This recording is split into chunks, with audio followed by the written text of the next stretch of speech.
where to even begin with this game, right? River went, well, no, River received Palmeiras at home, right? I thought it was gonna be a hard fought game, but I still thought River was gonna, you know, win, and then proceeded to get promptly, in my opinion, destroyed by Palmeiras. To be completely honest, right? It was it's a really hard game, obviously, and I think really the key to understanding what went wrong for River lies here in the pitch, right? So, but let's have a quick overview, right? Palmeiras setting up in a 4-2-3-1. River going with a bizarre, in my opinion, 3-5-2. I think it does relatively closely resemble what River have been doing in the past few months with the 4-2-2, right? Where one of the pivots always does end up dropping out, so it does make a shape like this. But there's still some differences, obviously, and especially the way it plays out. And in my opinion, it had to do with the fact that the two advanced midfielders were Castaño and Nacho Fernandez. What do you mean by this? Well, let's take a look at the game, right?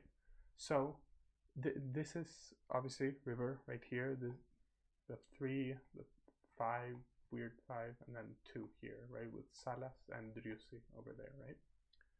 Now, this is River just recovering from a long ball, right? Barolias has the ball here, and they pass it around a bit, right? First goes to Nacho Fernandez, then goes back to Montiel, right? They're recycling possession, right?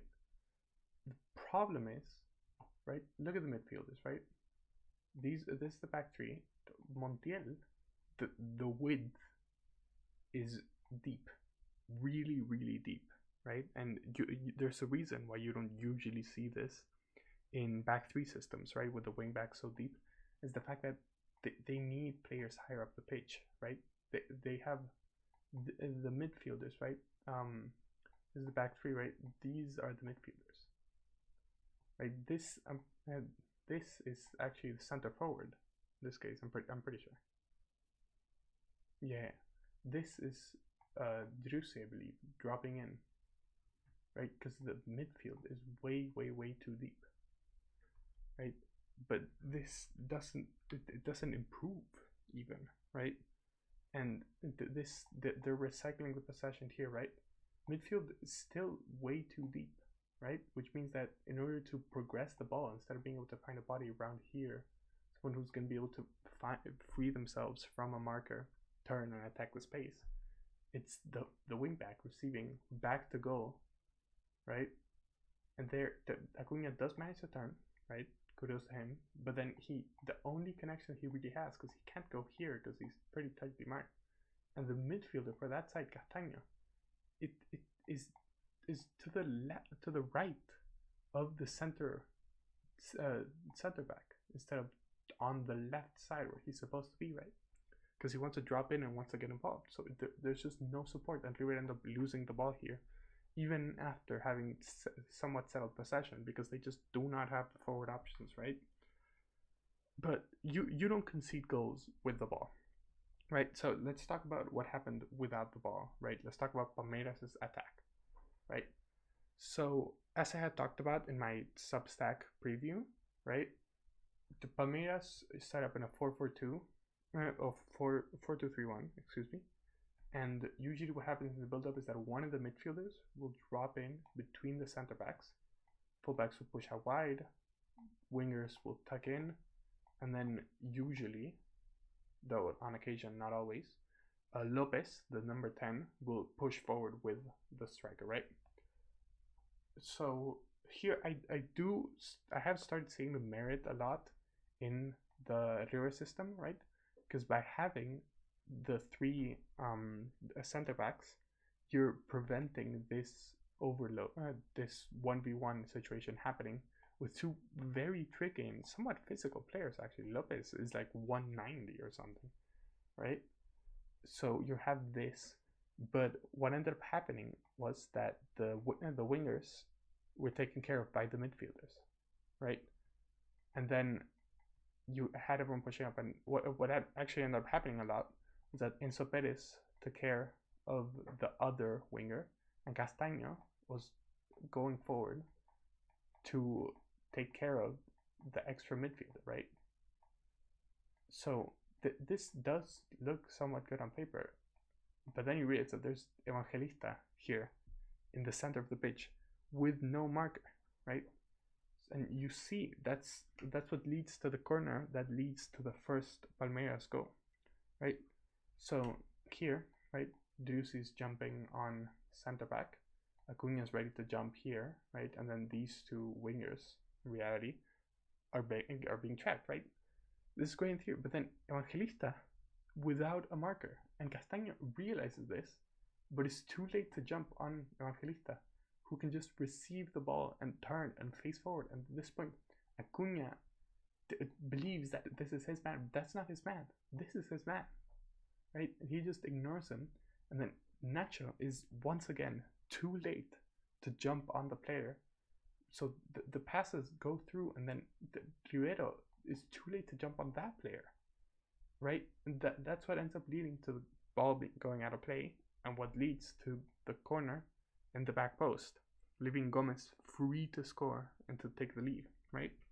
So every single jump was bad because of the fact that there was a free player in the middle of the pitch who was just able to dictate the play, basically, right? And this is seen even more in the second goal, right? You're supposed to go man for man if you're going to be pressing this much, right? Even if, let's say, you have 1v1 here, right? Even if the situation is not over just like that, right? You gotta still press a lot. You gotta be always ready to get on, to jump on the player, right? So here, Rivero wins the ball back, right, from an aerial duel. And then Acuña takes the ball here. Instead of, simple layoff here, switch the play, which is already messed up, right? Because Montiel is way too close to the ball. What happens is he tries to drive here, doesn't work out, loses the ball, right? Gets passed to this guy. Rivero, too late to jump on it, too much hesitation. Same with Enzo Perez here, to be fair. So he's able to turn, play to Lopez, and then Portillo is again too late to jump on Lopez, which means that Lopez gets to turn.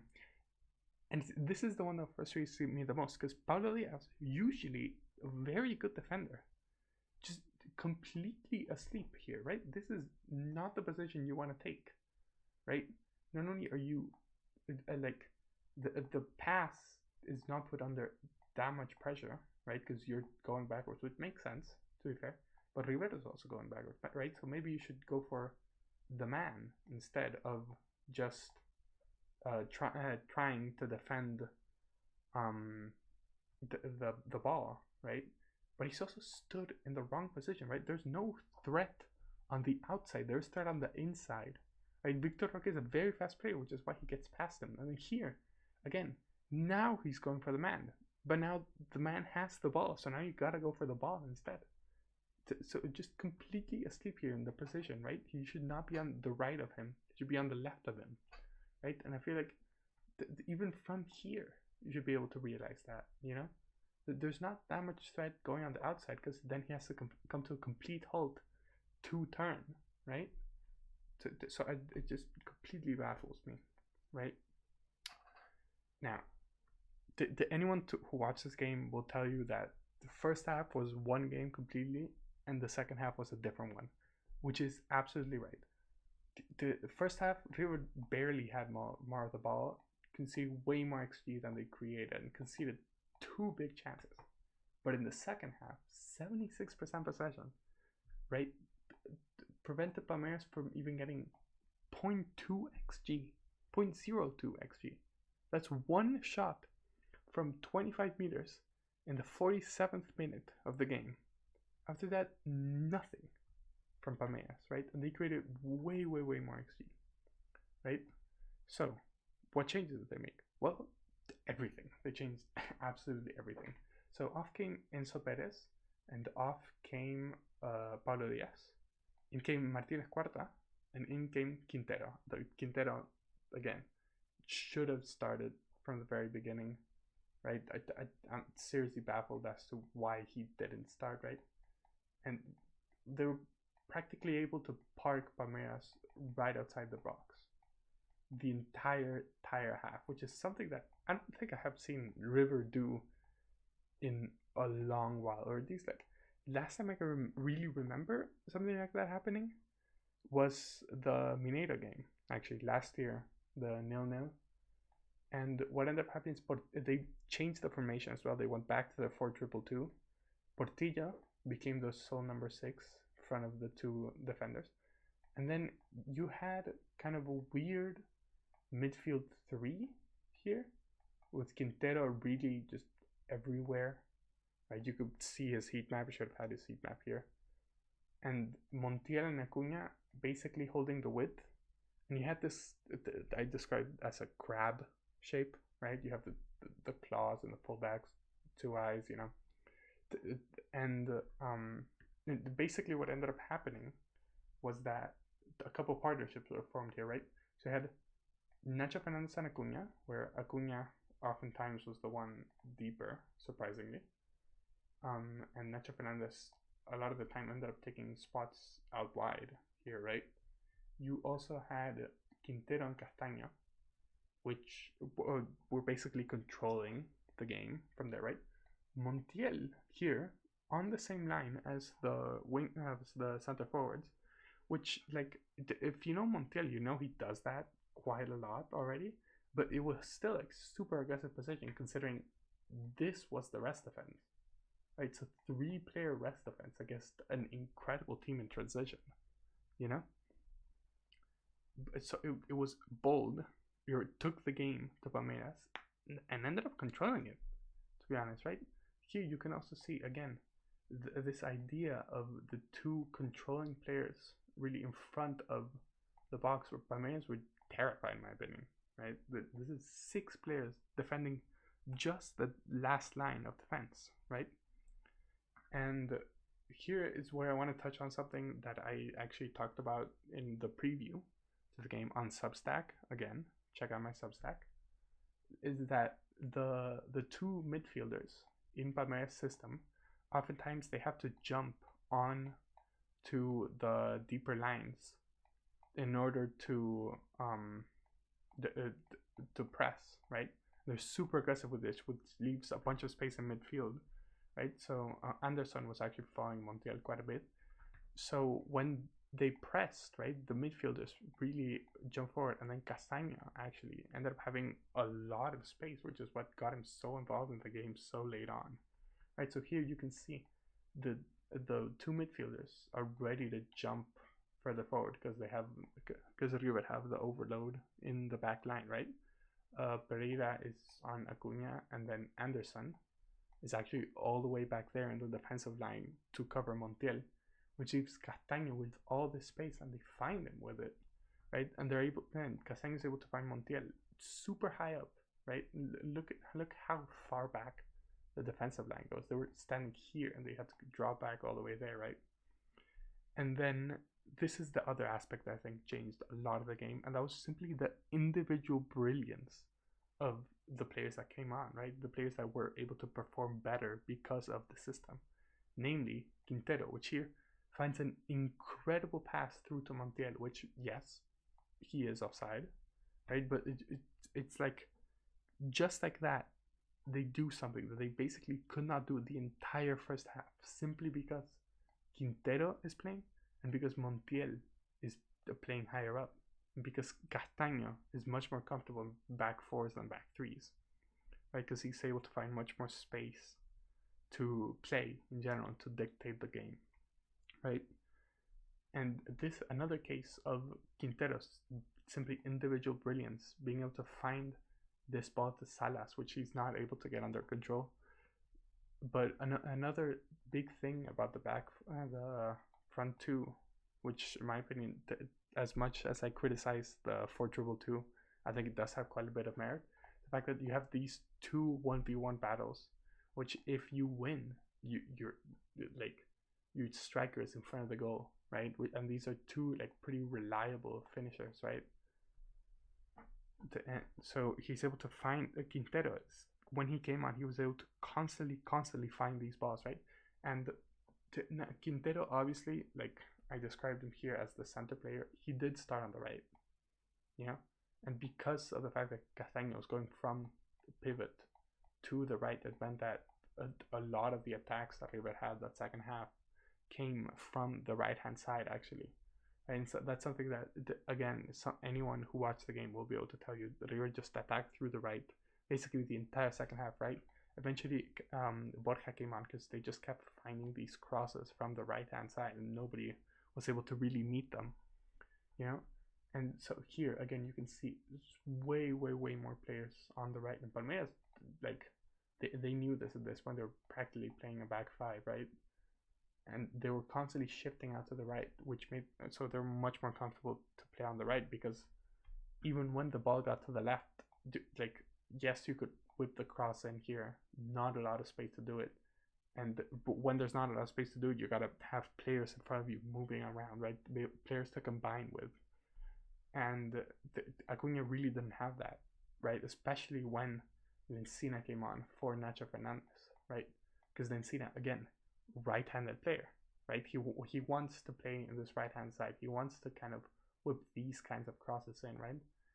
Especially because, like, even when Colidio came on, right? He was playing out wide quite a bit, but he did often drift inside when the ball got to the final third. Like right here, right? He was still hesitant to move out wide here because he wanted to combine in the center of the pitch, right? You didn't have Nacho Fernandez at that point to do so, but even Nacho was kind of dropping deep quite a lot, so he was just able to do that, right? But this did end up leading to the goal, right? You can see 20 seconds later, right? Everyone shifted out to the left at this point, and Quintero, again, brilliant player, dictating the play, was able to basically switch the ball to Martinez Cuarta. And at this point, River were parked outside of the Palmeiras box. Palmeiras was parked outside of the Palmeiras box. And Martinez Cuarta just rifles a shot that ends up getting deflected. And then River kept their goal, right? So yeah, that's my general analysis, I think. The two big things about it. One is that the profiles in midfield were just off in the first half, right? And Quintero's addition to that midfield really allowed Castaño and Nacho Fernandez to get further forward, right? There's something that Enzo Perez was not able to do, right? Second takeaway, Portillo, just incredible player, right? I not gonna lie, I had doubts of him coming in, right? I had doubts of mostly every player that came in during mid-year after the Club World Cup. Portillo was incredible in the second half, right? Probably River's best player that match. But third of all, I think, and this is the main thing, right? River just kept making wrong decisions, in my opinion. They just kept making wrong decisions the entire game, right? Every time they got to the final third in the first half, it just ended up in a speculative shot from miles away, right? So I think if River are gonna win, they have to make better decisions in the final third, or else no tactical brilliance from Gallardo is gonna be able to make them find the goal that they need, right? So you may want, oh, so what should they do, right? Should they change formation? Should they change players, right? What does Galopo being suspended for this game but not for the next one mean for your system? Well, you'll be able to find that probably tomorrow in my Substack, right? I've been talking about it a lot, right? You can head over to my Substack here. I made a small preview of a couple of the players who I thought were gonna shine today, actually, against Atletico Tucumán. That did not go as well as I thought it would, but there's still a lot of other stuff, right? I made a preview for the first game here, right, where I talked about right here the fact that the midfielders jumped a lot. Oh wait, no, this is the defensive one. Yeah, here again, the midfielder dropping in for the build up, right?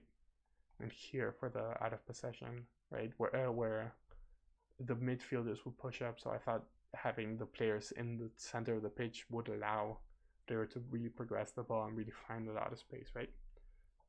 So if you want to know what I would do, that post should be up probably tomorrow. But in the meantime, you should subscribe to the Substack. You should head over to what I thought was gonna happen for the Club World Cup, right? Why Castagna is so important to the team. How I thought they should land up against Inter. The players who I thought would come in during the transfer window, which did not come about at all. But yeah, other than that, thanks for watching, and I'll see you in the next video, I guess.